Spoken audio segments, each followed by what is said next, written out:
Hi, people. Welcome to the PMO Cafe, where we think that good projects start with a statement of work, but great projects start with coffee, tea, and a good piece of chocolate.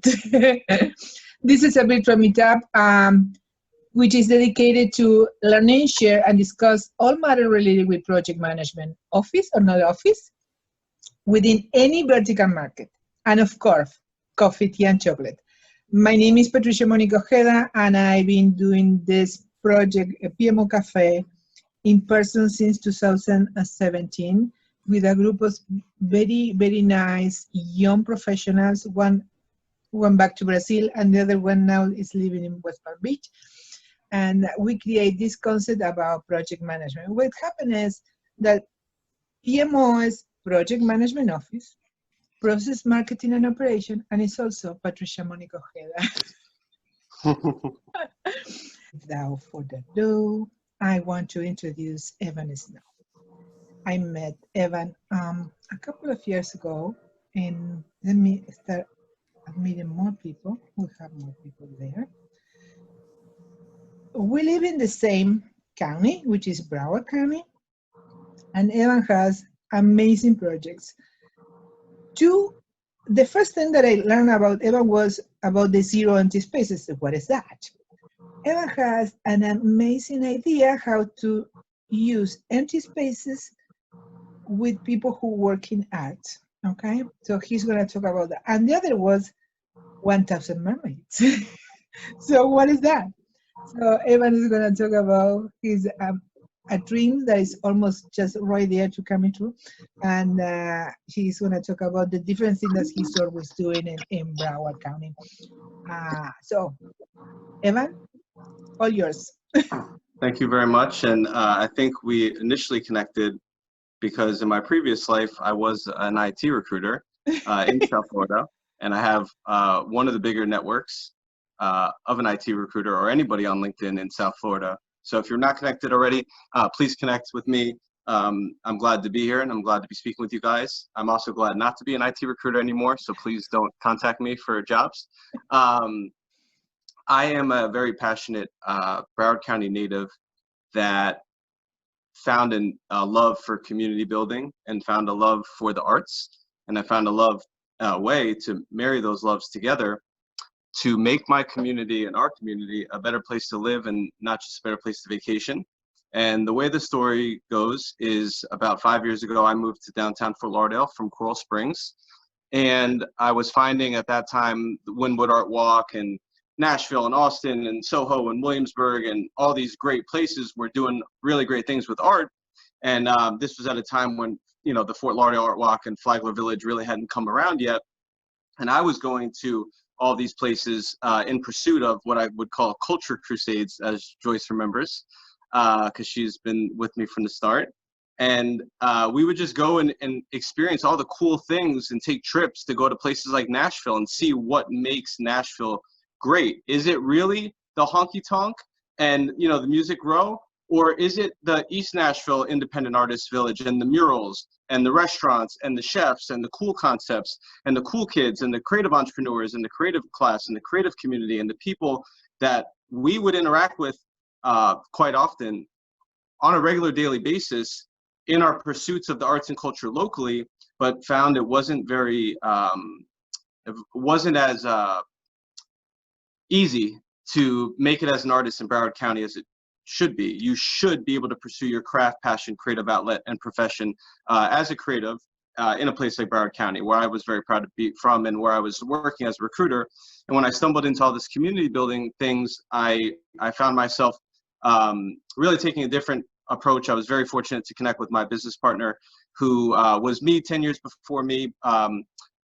He had been involved in the Artist as an Entrepreneur program with Broward County Culture Division and Art Serve. He had been involved in the Film Commission. He had been involved with Vision 2020.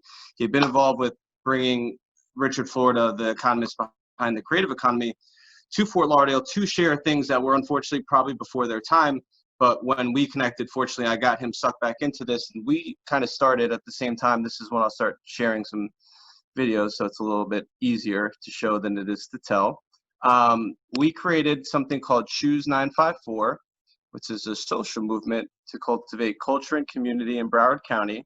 So we would keep people to know what the arts by showing them great things going on, primarily within the art, culture, and community building space via social media, visual storytelling, like videos like this, you know, a newsletter, which we built up to 15,000 person database, podcasts, which we've done, you know, dozens of and have multiple series of now. And really the things that kind of needed to be done to really move the needle forward from a community building perspective around the arts, similar to how we've seen it done in all of the other well-cultured, you know, major markets. Can you still hear me, Patricia? I can see it. Yes, don't worry. Yeah, we can see and hear you. Okay, cool. So these are some of our, well, these are some of the things we knew were going on, but unfortunately they weren't really being shown and story told at this professional level and to this extent. Part of that has to do with, you know, who's going to pay for arts and culture, and very similar to the tech situation, you know, is it supposed to be a county funded thing, and then which part of the county is supposed to fund it? Is it supposed to be supported by the business community? Okay, and then the folks that are in the business community, you know, why isn't it moving forward the way that it is in other places? These were the conversations we were having, and it literally led to a point where, you know, people would say there's nothing to do in Broward County, Fort Lauderdale, the metro part, besides drink and go to the beach. And I finally got to a point where I said, what are you going to do about it? And nobody ever wanted to do anything about it, except for my partner, Mr. Andrew Martineau, who I'm grateful to have connected with.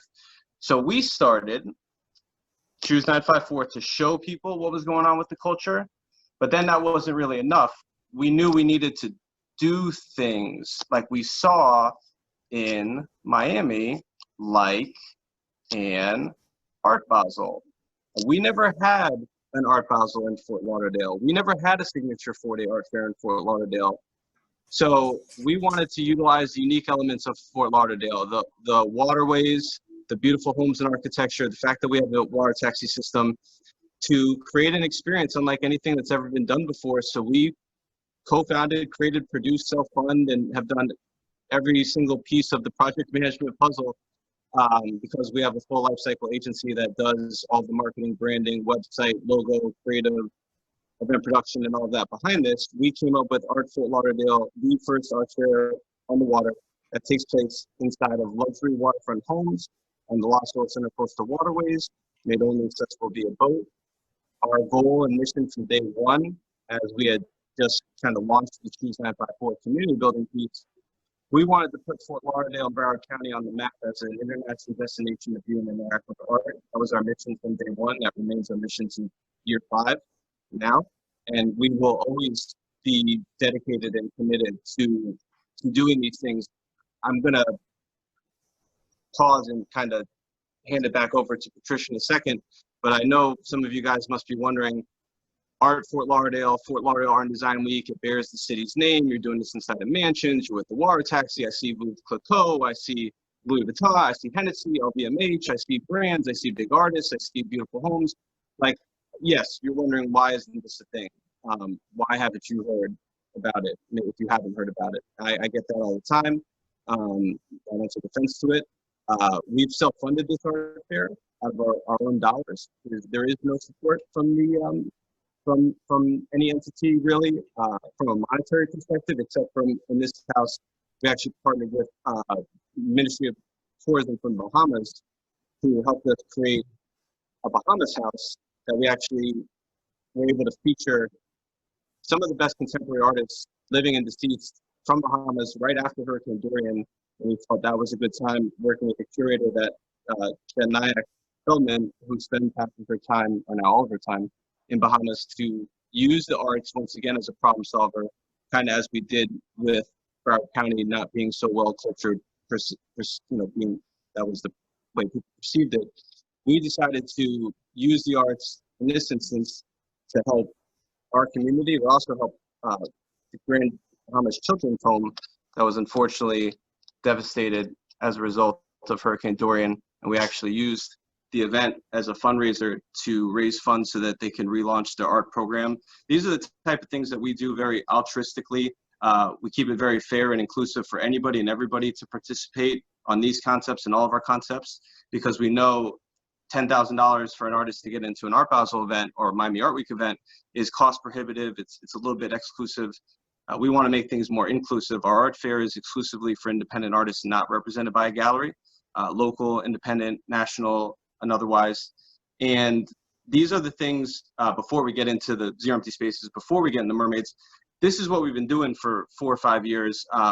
We have gotten it, out into the public. It does make it to the Sun Sentinel. It does make it to Forbes. It does make it to CNN Travel.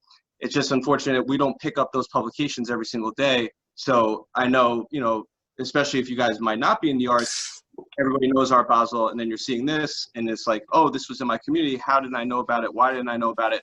But we're here to let you know about it, and we're working very hard to extend our reach and do the things we can do: organic social, paid social, advertising, marketing. But that was kind of the intro for the Choose954 in Art Fort Lauderdale. And I guess, Patricia, if you had maybe a question or a follow-up before I would get into the other stuff. I know you, and I know that you are a visionary. So what was your motivation beyond that, seeing the need of the artist, that usually the artist has not a business mindset? Okay. Right. What was your motivation to help them? Thank you. That's a great question. So I was forming relationships with lots of artists, going to their studios, becoming friends with them as some of you might know, like the Andy Warhol, Basquiat, Keith Haring, Kenny Scharf story of Fab Five Freddy, from Soho in the late 70s and Manhattan in the late 70s and early 80s, how they very vividly still tell you to this day that Manhattan and New York City was burning down, and Soho and the city wasn't what it was now. And they were able to, in large part, through the growth, success, and popularity of the arts, revitalize Manhattan to the point of what it is today. And for those of you that have been around long enough that know, one of the big developers that was credited with the Soho redevelopment and did it was Tony Goldman.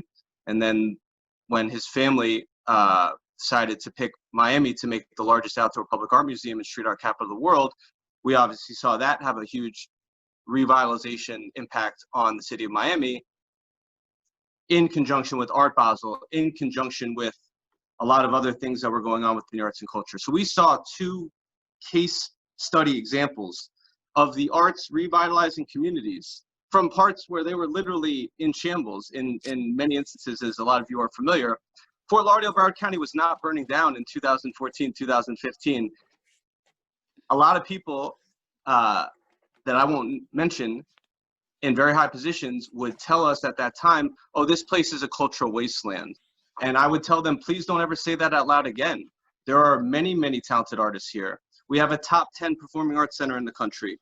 We have one of the best museums anywhere who have brought exhibits to the NSU Art Museum that people would fly into the Met to go see a Frank Stella exhibit or some of the other programming. But because it's never really been marketed well, because it's never really been story told well, because it was never really promoted well, we stayed in the shadows of Miami, and Miami is building bigger shadows off of the arts. And that's a fact. So that was the impetus.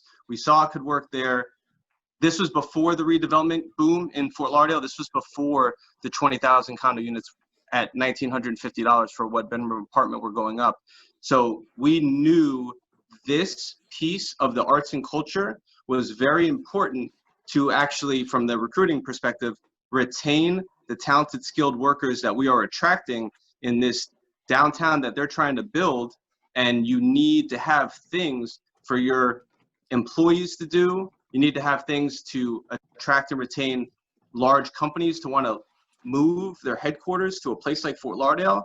And we were having these conversations of like, why would you move or they would say to us, why would we move our headquarters, C-level executives, to Fort Lauderdale when we could move it to a Miami or an Austin or Nashville? So those conversations were actually the big impetus with my partner's background, having already been involved in many of the county level conversations, and we felt that we could make an impact. And if we needed to self-fund it, as we still do, that's how we've got it off the ground, and that's how we're now, making an impact. And we felt that that was the right time. Wow, amazing, amazing! I really bless you, Joyce. You haven't seen nothing yet. You want me to talk about the well, I'll transition to the Zero Empty Spaces. Okay, let's go. So we've done the art fair for 4 years. We've exhibited over 500 artists.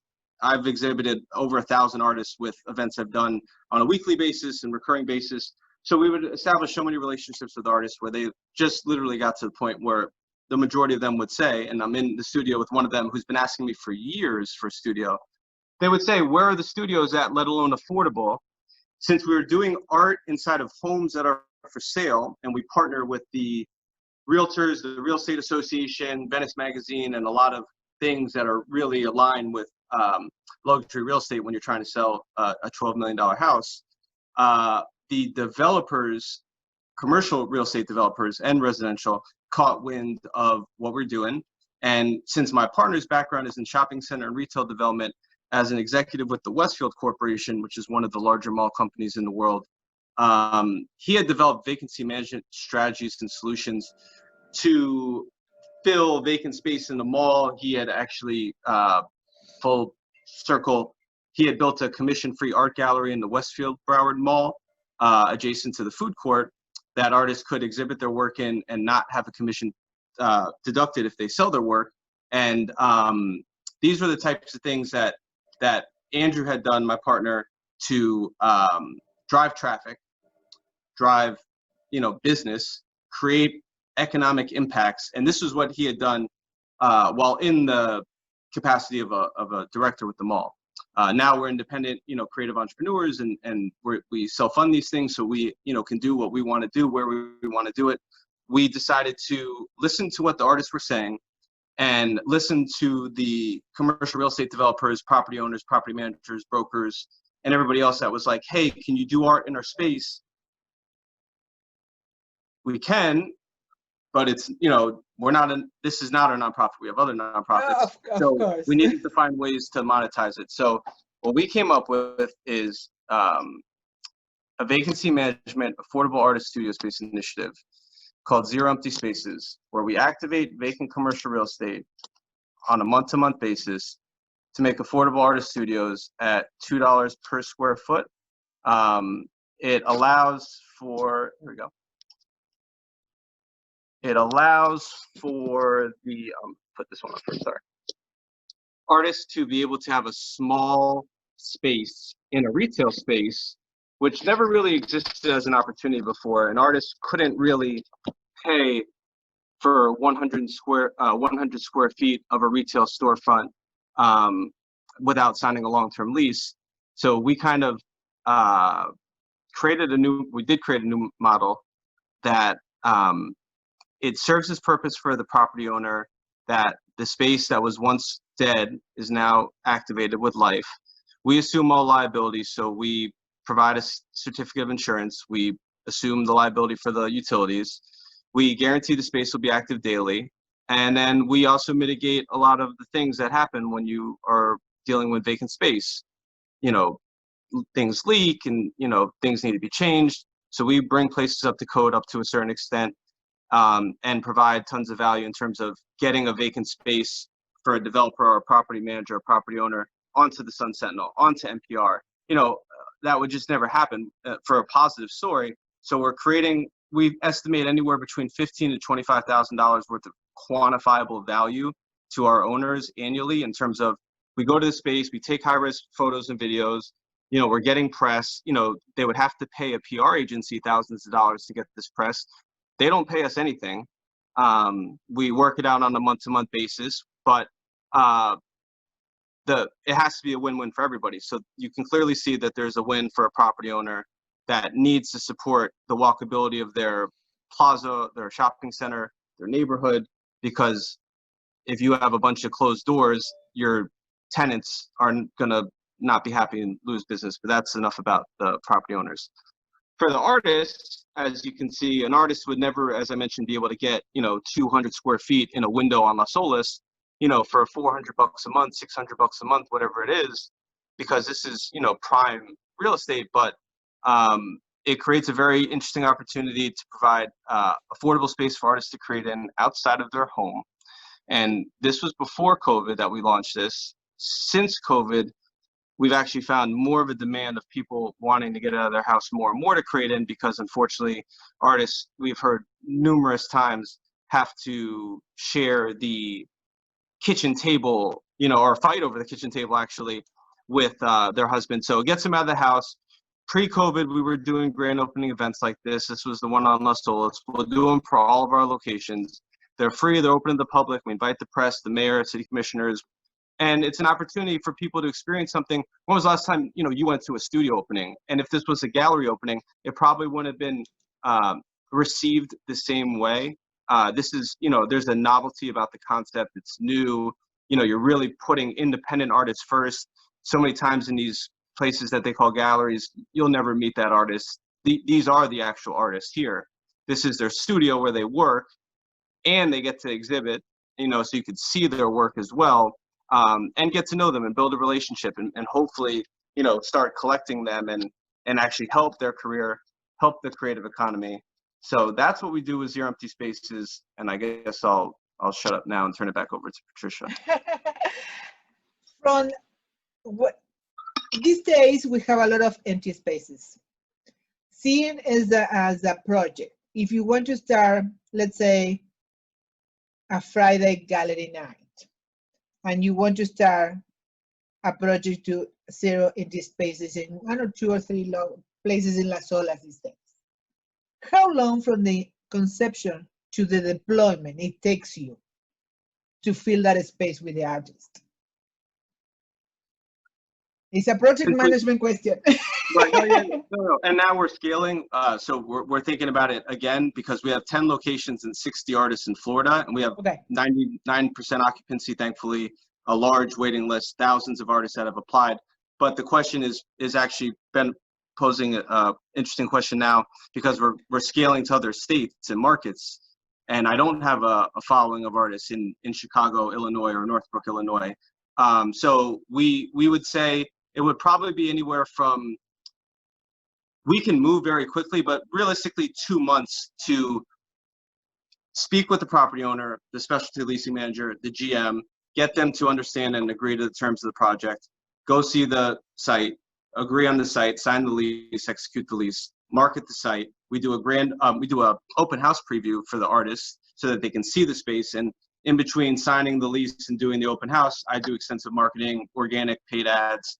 And we have a podcast, we have newsletters, we have so many different things, from Choose954 to Art Fort Lauderdale to Zero Empty Spaces, that we all own and operate. And it's our agency that does every single piece of the project, literally from the logo, branding, site selection, facilitating the lease, signing the artist up. It's literally me and my partner and his wife. So we could do it in about 2 months. It took a little while. The Las Olas, the beginning, maybe it took 3 months, because we were still building what is this concept. But now the concept is established, it's validated. You can look on NPR and you can see we're a real thing, and we're real people in the community. And it just takes a little while for people to be like, oh, this is the end of the project life cycle. Okay, I'll give you money for a studio.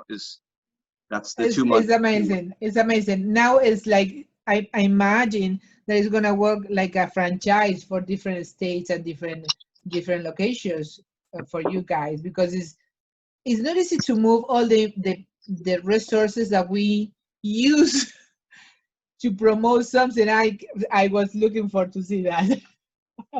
So this is our Oakland Park location. This is one of our Oakland Park locations. We have 2 Oakland Park locations next to one another. We're actually going to have open studios on Saturday for the first time. It's time controlled. You have to request time. We're only allowing so many people in per hour. But there's a Butcher's Barrel. It's a butcher shop and restaurant that's opening next door to us, having their opening on Saturday. So we're going to try to support them by driving some additional traffic. But this is Zero Empty Spaces, and this is an artist. Hi, artist. Amazing. That's how they name in. And she's great. Amazing. I really loved your idea. And tell us, we have a little more time. Tell us about the 1,000 mermaids. I will. Awesome. That's the space. So basically, you guys get, we like to use art as a problem solver. I think that art really can solve a lot more problems. I don't know how much you guys know about the situations, unfortunately, plaguing our reefs, but our reefs are to protect our beautiful coast here of South Florida and the way that we live. And unfortunately, a lot of times they're just out of sight, out of mind for many people. So we decided to use art as a problem solver to create artistically crafted artificial reefs that look and act like these natural reefs you see here, but they're engineered and architected to provide countless benefits aside from being a beautiful diving destination and a destination for research.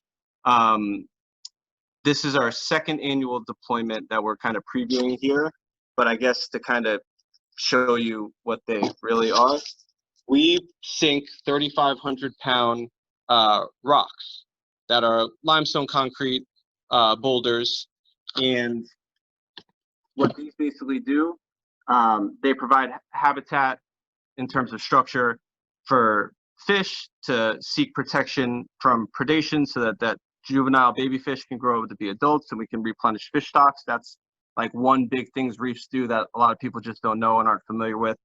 But then there's countless other benefits to the reefs that we're able, with the gentleman you just saw, who's our engineer, wizard, and philanthropist behind the project, we're able to provide countless other benefits in terms of being able to outplant and transplant coral utilizing the most cutting edge methods that we've patented, working with leading scientists to be able to actually have a chance at saving the reefs.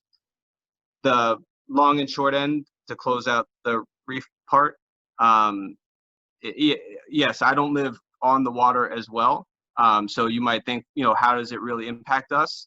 The long and short end is the reef tract that we have in Florida, it's the third largest reef tract in the world. It's the largest continental in the United States, the reef that runs from the Keys to Jupiter.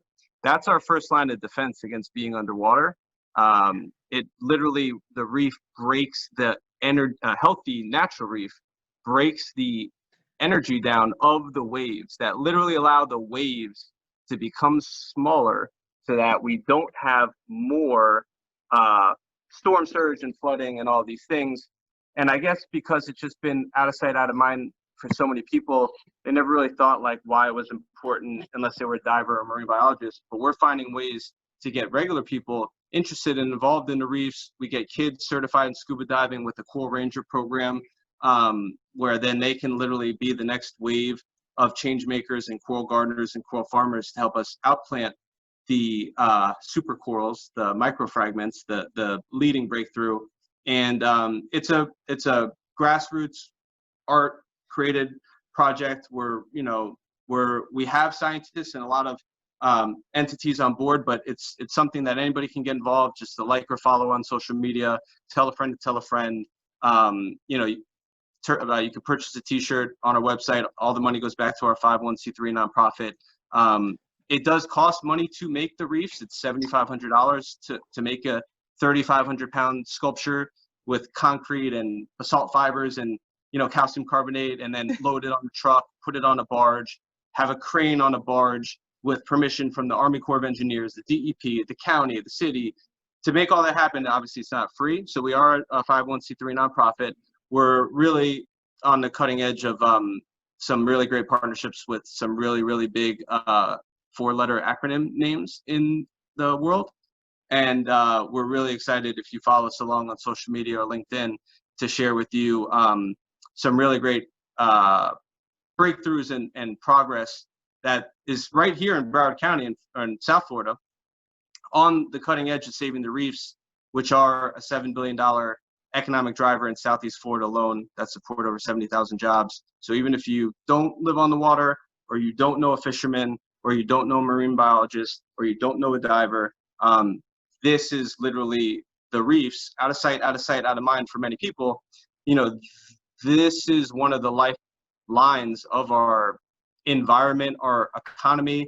You know, nobody's ever really thought about ecotourism aside from the Everglades or like going to the beach. You know, we're going to have people that are diving here to plant coral, that are traveling around the world to see an underwater sculpture, you know, that's now on the top travel websites. That think about creating a new industry. When have we ever had people travel here to dive and plant coral? So it's very, very exciting. And the last, we did launch another nonprofit called the Ocean Rescue Alliance, to be more encompassing, because Thousand Mermaids Artificial Reef Project, you know, we didn't want to limit it to just reefs. So the mermaids will always be a part of the Ocean Rescue Alliance, but we have many other big plans. If you know anybody that would be interested in artificial mangroves and seawalls, wow, we can do anything, but we just need the right partners. And thankfully the cities and the counties are getting more on board, and they're realizing they do need. We have to talk further about that, because now that the cruise industry is a little lower, we can hear you. Something's you're back. So now that the industry, the cruise industry, is going to take longer to get back up, this is for South Florida. Beyond the real estate that everybody loves, real estate in South Florida, this is a really interesting project that's going to put South Florida again as a destination. So, Joyce, are you there? I am here. Okay, could you take over and ask to Evan some question that you have? I know that you have a bunch of them. Sure. Here's my face. So I guess, Evan, you know, with the Mermaid project specifically, you know, one, that's a beast of a project, because you're, you know, working with, you know, hundreds of people to get it done, and then to sink them into the water. When that started, did you have, you know, like, what were your initial like terms for success? And then what about now? Like, has that, you know, it's expanded twofold, but like, what about now? Like, what are your new, you know, what are your new goals? Like, what's going to be like, oh yeah, this made this project successful? Do you have certain numbers or key indicators? That's a good question. Any structure that we put out there is going to make an impact. The number 1,000 is it's not a hypothetical number. 10 would have been too little. 100 would have been obtainable. 1,000 kind of seemed like an infinite number to make, you know, tons of concrete. When we first started, used to only be able to make one of them per week, and now we're at one per day with current capacity. So we've gotten a lot better. Our reef builder is an expert in architectural cast stone, process improvement. He has more patents than anybody I've ever seen. And this whole project, he has a 50,000 square foot facility where he's been making architectural cast stone for over 30 years in Palm Beach County. So he knows how to use the cement. He knows how to use this facility.